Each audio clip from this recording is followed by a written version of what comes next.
ಯತ್ನಾಳ್ ಹೊಸ ಪಕ್ಷ ಕಟ್ಟಲ್ಲ, ನಾವು ಬಿಜೆಪಿಯನ್ನ ಬಿಡಲ್ಲ ಅಂತ ಬಿಪಿ ಹರೀಶ್ ಹೇಳಿಕೆಯನ್ನ ನೀಡಿದ್ದಾರೆ. ಈಗಾಗಲೇ ಯತ್ನಾಳ್ ಅವರನ್ನ ಉಚ್ಚಾಟನೆ ಮಾಡಿದ ನಂತರ ಯತ್ನಾಳ್ ಅವರು ಹೊಸ ಪಕ್ಷ ಕಟ್ತಾರೆ ಅಂತ ಒಂದಷ್ಟು ಊಹಾಪೋಹಗಳು ಕೂಡ ಶುರುವಾಗಿತ್ತು. ಹೀಗಾಗಿ ಯತ್ನಾಳ್ ಹೊಸ ಪಕ್ಷ ಕಟ್ಟಲ್ಲ, ನಾವು ಬಿಜೆಪಿಯನ್ನ ಬಿಡಲ್ಲ ಅಂತ ಹರಿಹರ ಬಿಜೆಪಿ ಶಾಸಕ ಬಿಪಿ ಹರೀಶ್ ಹೇಳಿಕೆಯನ್ನ ನೀಡಿದ್ದಾರೆ.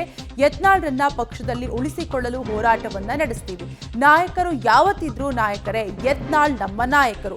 3 ದಿನದಲ್ಲಿ ದೆಹಲಿಗೆ ಹೋಗಿ ಹೈಕಮಾಂಡ್ ಅನ್ನ ಭೇಟಿ ಮಾಡ್ತೇವೆ. ರಾಜ್ಯಾಧ್ಯಕ್ಷರು ಸಮರ್ಥರಾಗಿಲ್ಲ, ಬದಲಾವಣೆ ಬೇಕಿದೆ, ನಾವು ಹೆಜ್ಜೆಯನ್ನ ಹಿಂದೆ ಇಡೋದಿಲ್ಲ ಅಂತ ಬಿಪಿ ಹರೀಶ್ ಹೇಳಿಕೆಯನ್ನ ನೀಡಿದ್ದಾರೆ.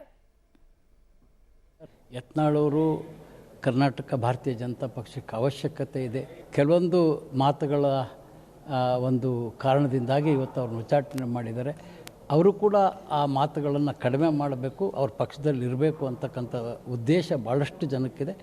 ಈ ವಿಚಾರವನ್ನು ರಾಷ್ಟ್ರೀಯ ನಾಯಕರ ಗಮನಕ್ಕೆ ತರೋದ್ರ ಮೂಲಕ ಅವರನ್ನು ವಾಪಸ್ ಭಾರತೀಯ ಜನತಾ ಪಕ್ಷದಲ್ಲಿ ಉಳಿಸ್ಕೊಳ್ಬೇಕು ಅಂತಕ್ಕಂಥದ್ದು ನಮ್ಮೆಲ್ಲ ಸ್ನೇಹಿತರ ನಮ್ಮ ಒಂದು ತಂಡದ ಉದ್ದೇಶ ಆಗಿದೆ. ನಮ್ಮ ಸ್ನೇಹಿತ ಅಂತ ಬಸನಗೌಡ ಪಾಟೀಲ್ ಯತ್ನಾಳ್ ಅವರು ಉಚ್ಚಾಟನೆ ಆದಂಥ ಸಂದರ್ಭದಲ್ಲಿ ಮುಂದಿನ ರಾಜಕೀಯ ನಡೆಗಳ ಬಗ್ಗೆ ಯತ್ನಾಳ್ ಅವರಿಗೆ ಸಮಾಧಾನ ಮಾಡೋದ್ರ ಮೂಲಕ ಅವರಿಗೆ ಅವರ ತಪ್ಪನ್ನು ಮನವರಿಕೆ ಮಾಡ್ತಕ್ಕಂಥ ಕೆಲಸವನ್ನು ನಾವೆಲ್ಲ ಸ್ನೇಹಿತರು ಮಾಡಿದ್ದೀವಿ. ನಮ್ಮ ಗುರಿ 2028ರಲ್ಲಿ ಕರ್ನಾಟಕ ವಿಧಾನಸಭೆಯಲ್ಲಿ ಭಾರತೀಯ ಜನತಾ ಪಕ್ಷ 140ಕ್ಕೂ ಹೆಚ್ಚು ಸೀಟ್ ಗೆಲ್ಲಬೇಕು ಅಂತಕ್ಕಂಥದ್ದು ನಮ್ಮ ಗುರಿ.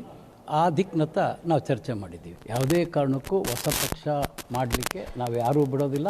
ಸಪೋಸ್ ಏನಾದ್ರು ಹೊಸ ಪಕ್ಷ ಕಟ್ಟಿದ್ರೆ ನೀವು ಕೂಡ ಅವ್ರ ಜೊತೆ ಹೋಗ್ತೀರಾ? ಯಾವುದೇ ಕಾರಣಕ್ಕೂ ಸಾಧ್ಯ ಇಲ್ಲ. ನಾವು ಸ್ಪಷ್ಟವಾಗಿ ಹೇಳಿದ್ದೀವಿ, ಅವರನ್ನು ಭಾರತೀಯ ಜನತಾ ಪಕ್ಷದಲ್ಲಿ ಉಳಿಸ್ಕೊಳ್ತೀವಿ. 100ಕ್ಕೆ 100 ಅವ್ರು ಹೊಸ ಪಕ್ಷ ಕಟ್ಟಲ್ಲ. ಹಾಗಾಗಿ ನಾವು ಹೋಗೋ ಪ್ರಶ್ನೆನೇ ಇಲ್ಲ, ನಾವು ಭಾರತೀಯ ಜನತಾ ಪಕ್ಷದಲ್ಲೇ ಇರ್ತೀವಿ. ಈಗ ರಾಷ್ಟ್ರೀಯ ಅಧ್ಯಕ್ಷರು ಬದಲಾವಣೆ ಚರ್ಚೆ ಆಗ್ತದೆ ಸರ್, ಅದೇ ನಂತರದಲ್ಲಿ ರಾಜ್ಯಾಧ್ಯಕ್ಷರು ಬದಲಾವಣೆ ಒತ್ತಾಯವನ್ನು ಕೂಡ ನಿಮ್ಮ ಮೊದಲಿಂದ ಮಾಡ್ತಾ ಬಂದಿರಿ, ಇವಾಗಲೂ ಕೂಡ ಮಾಡ್ತೀರಾ?